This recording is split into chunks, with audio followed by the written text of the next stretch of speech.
I don't know what happened. They stopped recording. I didn't do anything. So we got Padu and the Tudors.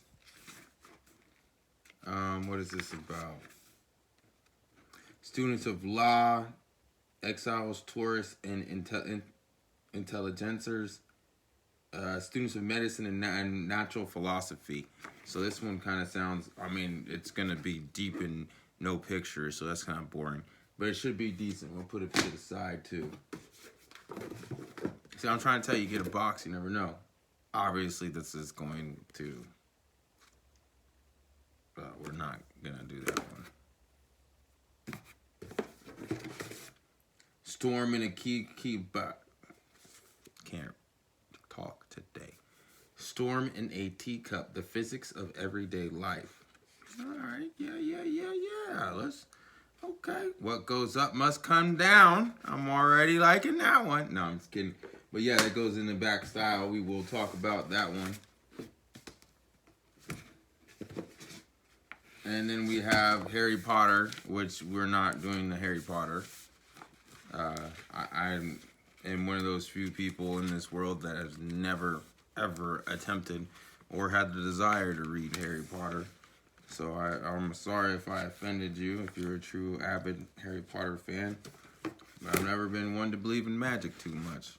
Well, I believe in like the guy that gets up on Houdini. I like that, but you know, wizards and witches and all that. No, not really. I think I've watched like when they're on TV. I've seen a couple of them, but never write home about. Man, so look, we basically took the whole box and gonna discuss the whole box. So that's not really what I want to do, right? Because there's no, you saw how many boxes we have back there. There's no way we're going to get through all this if we continuously pick every book in the boxes, right? You know, we're never going to get through. But this is interesting. Reassessing the presidency, right? Let me read what it says. The rise of the executive state and the decline of freedom. That is what I want to read about. That sounds really interesting. Just because we've already been talking in this one and we got to combine the other video, that's going to be more than what I want to discuss at this particular moment. Why? Because we're going to go through more than just a couple pictures on there. So we will do Among Heroes, all right? And find if we see anything interesting in here.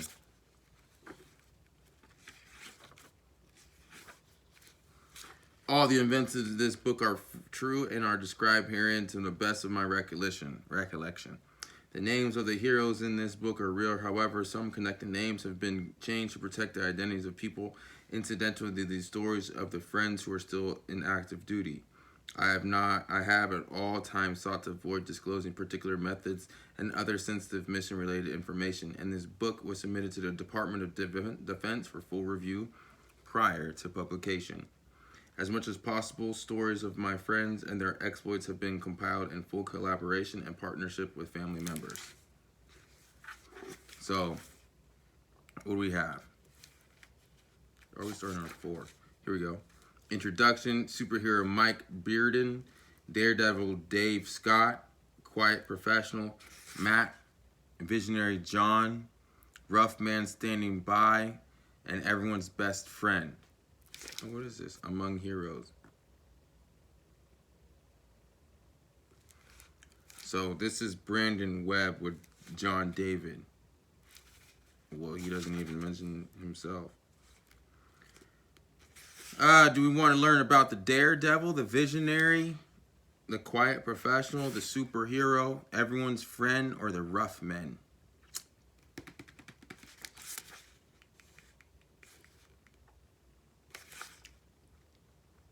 Go Visionary. I know you guys would all want to. You guys probably thinking Daredevil, but I want to see what is a visionary to Brandon Wire, and why are we discussing visionaries in war? So that's why I'm choosing that. What does this even mean? 113.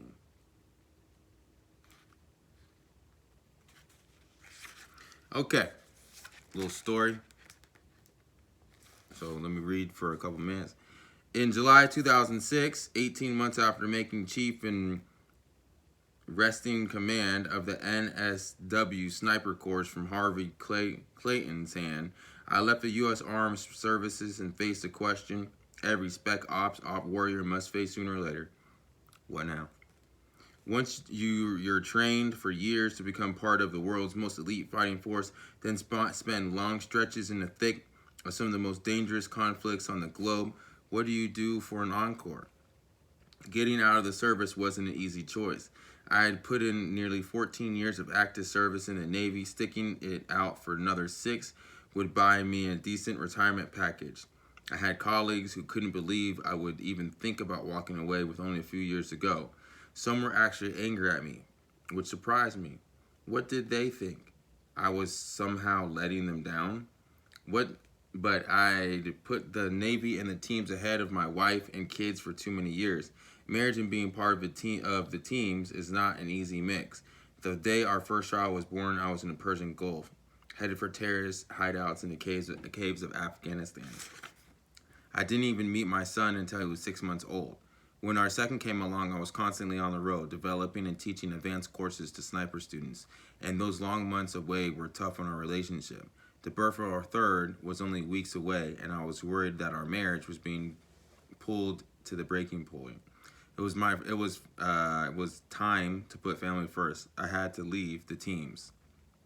The question was, and do what? For a lot of us in the spec ops world, it can be a tough transition. After years of being in either combat or in training for combat, it feels strange to conform to the dictates and behaviors of the civilian workplace. It's not necessarily hard to get work, and there are plenty of private sector firms who are anxious to hire people with the knowledge, expertise, and skill sets of every Navy SEAL. It's just hard to adapt to what others think of a normal work situation. I'm not going to read the whole story because I'm going to give you the summary. And this whole thing is the visionary about Jim, and we've talked nothing about him. But, well, here's Jim, or John Zinn. I met John Zinn in the late 90s when we both had just completed our respective BUDS class and joined Team 3. I was standing in the middle of the class in advanced diving techniques where our instructor gave a safety brief, something about how to avoid getting sucked into giant turbines and turned into fish food. When I heard a Clint Eastwood voice rasp quietly behind me, "Everyone has to die someday," I cranked my neck just enough to look back, half expecting a scowling man with no name chewing on a cheroot. Instead, I found myself eyeballing a cheroot-faced town head cracking a faint smile, a piece of human nature trivia I learned in the teams.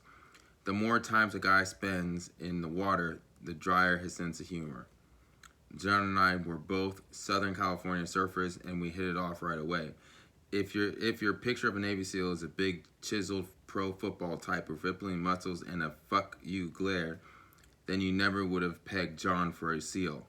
A slender 5'11" with sandy blonde hair, an oval face, an affable smile, and quiet confidence. He looked like your average skinny surfer surf bro. Okay, he was a competitive swimmer almost before he could walk. His first swim meet at age of 5.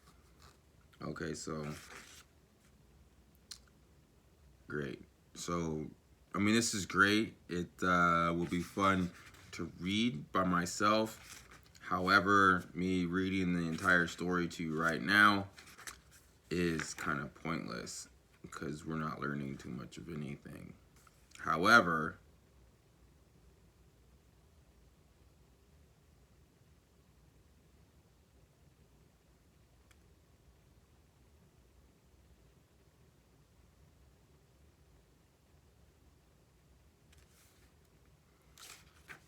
what is this talking about? We're talking about a company and things. I will be reading this and I'll give you a nice little summary and after. So if you are interested in Navy SEALs and Jim Rim or John Zim, then I'm right there for you, and I will be able to give you a nice summary of him and the visionary and what he was talking about. But reading the whole story to you, it's just not gonna work.